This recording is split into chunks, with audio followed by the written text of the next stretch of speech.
আজকে আবারও ফ্লিপকার্ট থেকে একটা পার্সেল চলে এসছে আর আমি টোকিও টকিজের একটা ড্রেস অর্ডার করেছি। সো লেটস সি কেমন এসেছে। ওকে, সো ফ্যাব্রিকটা কটন ব্লেন্ডের মধ্যে আর হাতে টাচ করেই বোঝা যাচ্ছে যে কতটা ভালো কোয়ালিটির। আর নেকটা হাই নেকের মধ্যে রয়েছে, রফেলড ডিটেলিংয়ের মধ্যে।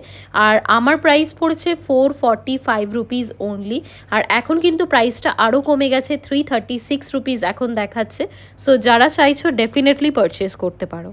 আমি সাইজ নিয়েছিলাম এল, তাছাড়াও একটা সাইডে জিপ অ্যাটাচ করা রয়েছে যাতে তোমাদের ফিটিংসটা ভালোভাবে হয়। সো চলো এবার তোমাদেরকে পরে দেখিয়ে দিই। আর পরার পর তো আমি খুবই ডিসঅ্যাপয়েন্টেড হয়ে গেছিলাম, কারণ আমার বডিতে একদমই ভালো লাগছিল না। মেবি তোমাদেরকে ভালো লাগতে পারে, বাট আমি এরকম টাইপের লুজ ফিটেড ড্রেস একদমই পরি না।